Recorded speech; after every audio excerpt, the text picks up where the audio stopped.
जय जगन्नाथ। पृथ्वी माता और समस्त नारी जाति को सम्मान जणाई ओडिशार कोण अनुकोण पालन हुए ओडिशार गणपर्व रज पर्व। এই रज पर्वर मुख्य आकर्षण है रज दोली सहित विभिन्न प्रकार पिठापणा। आउ पिठापणार मुख्य पिठा है पोड़ पिठा। आज मु आपण मानक संगे शेयर करी गोटे एकदम सहज पोड़ पिठार रेसिपी। जो मैंने बाहर अछंती नुआ नुआ रोषे शिखुंती आ पोड़ पिठा को बहुत मिस कर पिठाटी को मिस करी एते खुशीर पर्व रजटी को मन दुखरे न बाळिबा आजिर मोर ये अति सहजर पोड़पिठार रेसिपीटी आपण मानक पई बहुत कम समय और कम परिश्रम आ घरे थिबा अल्प केतोटी जिनसरे मोर ये पोड़पिठाटी बहुत स्वादिष्ट। ताहले आसंतु एते सहज पोड़पिठाटी मु केमिति आ कोथरे तयारी कली देखि नबा। आमर पोड़पिठा बिरी चाउल बटा नहले चाउल जंतणी करिके तयारी हुए, किंतु मु प्रथमरु कही एटा मोर सहज पोड़पिठा। तो मु एटा को तयारी करिछि गोटे कप क्षीर आउ अध कप चीनी ता सहित गोटे कप पूरा सुजी। मु एठी सेम क्वांटिटी रो क्षीर आउ सुजी नेछि। आपण जदि चाहुचंती अधिक परिमाण रे करबा पई ताले सेही अनुसार सेम क्षीर सेम सुजी नेबे। मिठा पाई मु एठी अध कप चीनी नेछि। आपण जदि चाहुचंती आ कम मिठा ताहले एथरो आपण आ टिके कमे पारिबे। वर्तमान आम ये सबको गोले 10 मिनिट घोड़े दबा। 10 मिनिट रे आमर सुजीटी पानी को सोक करी फुली जाइथिबो। 10 मिनिट पर देखंतु आमर केमती कंसिस्टेंसी हेछि। सुजी क्षीर चीनी भल भाबरे मिसी जायछि। पोड़ पिठार स्वाद बढ़ाइबा पई आमर मुख्य जिनिस नड़िया। मुझे नड़िया कोरा नेछि आ किछि नड़िया खंड खंड काटिके नेछि आ टेस्ट को टिके बढ़ाइबा पई काजू किशमिश नेछि। तापर एठी किछि गोलमरिच आ 2टी गुजराती नेछि। आकु आमे हेमदस्तर गुंड करदबा।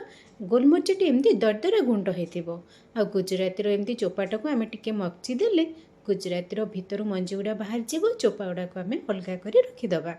गोलमरिचर ये दरदरा गुंडटी ही पोड़पिठार बढ़िया बास्ना कराए। पोड़पिठा जहाँ जहाँ दरकार आम सब पकईदे। बर्तमान या भल भाव में मिसईदे आम पोड़पिठार बैटर रेडी हो गला। देखु तो केते सुंदर हो गला, बढ़िया बास्ना भी होची। मो सबू तो प्राय आम मिसईदे, किंतु जेहेतु मुझे पोड़पिठाटी सुजी और चीनी रे तैयारी करिछि सेथिपे मुझे अध चामचरु कम लुण टिके मिसौछि, कारण एटा हमर टिके पानी जे अंश को काटिदेव। आम पोड़पिठाटी बहुत टेस्ट लागिबो। जदि आपण गुड़ पकेबे ताहले लुणर आवश्यक नाही। गुड़े आमर पानी जे अंशटा काटि दे थाए।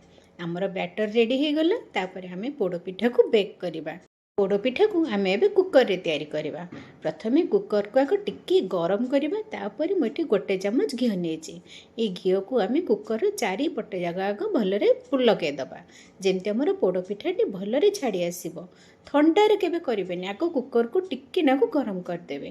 तापर गोटे कदली पत्र रे सेमती घी लगे एबे आमे ता तळे थोइदबा। कदली पत्रटी थोईदेले आमर तलपटू पोड़पिठाटी जमा भी बेसी पोड़बनी और बढ़िया भाव कुक भी हो। तो डायरेक्ट जदि करेंगे ताहले अल्प टिके आमर तलपटू पोड़ी जाए। बर्तमान आम कुकर को गैस फ्लेम रे बसेबा और गैस फ्लेम को एकदम लो रे रखिबा। तापरे जो बैटर रेडी करिक रखिथिले से बैटर को आम या ऊपर ढालिबा। बर्तमान ता ऊपर मु किछि लंबा लंबा नड़िया पाती करी ताकू मध्य सजेदबा। एटा आपण खुशी हिसाब रे आपण जो भली नड़िया पाती दे कि कौन ड्राई फ्रुट्स दे जहाँ भी दे आपण पोड़पिठा को सजाई पारिबे। एठी मु चेरी मध्य किछि दे देछि। एभली मु अल्प किछि सजाई देछि।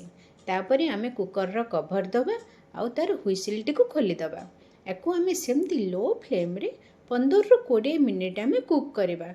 20 मिनिट भितर आमर पोड़पिठाटी हो जाइथिबो। 20 मिनिट पर मु आपनको कवर खोलिक देखौछि। कुकरटी देखंतु तो आमर पोड़पिठा प्राय हो जाइछि। तो केमती जानिबा, गोटे छुरी किंबा काठी आपण इंसर्ट करिक देखैबे जेमिति आमर छुरीटी एकदम क्लीन आसुथिबो।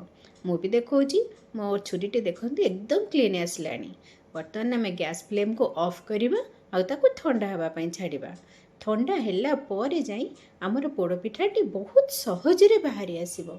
एठी आमर ठंडा हो गलानी। चारिपटो भी देखंतु टिके टिके छाड़ी भी आसुची। तो मु ऊपर गोटे प्लेट दे कुकर को उल्टे देबी। किछि भी आपनको तो आवश्यक पड़िबनी, टेंशन भी जम्मा नियंतुनी। बढ़िया रे देखंतु बाहरी आसुची। कदली पत्रटी को बाहर कर दोची। देखिबे आमर पोड़पिठाटी केमती हेछि। ଦେଖୁଛନ୍ତି ନା ପୋଡ଼ପିଠାର ରଙ୍ଗଟି କେତେ ସୁନ୍ଦର ହେଇଛି। ଆଉ ଯଦି ଆପଣ ଡାଇରେକ୍ଟ କୁକରରେ ବସେଇଥାନ୍ତେ ତାହେଲେ ଆଉ ଟିକେ ପୋଡ଼ି ଯାଇଥାନ୍ତା, କିନ୍ତୁ ଏମିତି ବି ବହୁତ ବଢ଼ିଆ ହେଇଛି।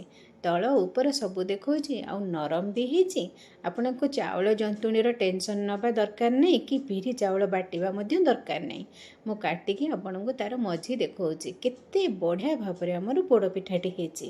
ଆଉ ନଡ଼ିଆର ବାସ୍ନା, ଗୁଜୁରାତି ଗୋଲମରିଚର ବାସ୍ନା ସବୁ ମିଶିକି ପୋଡ଼ପିଠାଟି ବହୁତ ଫ୍ଲେଭରଫୁଲ୍ ମଧ୍ୟ ହେଇଛି।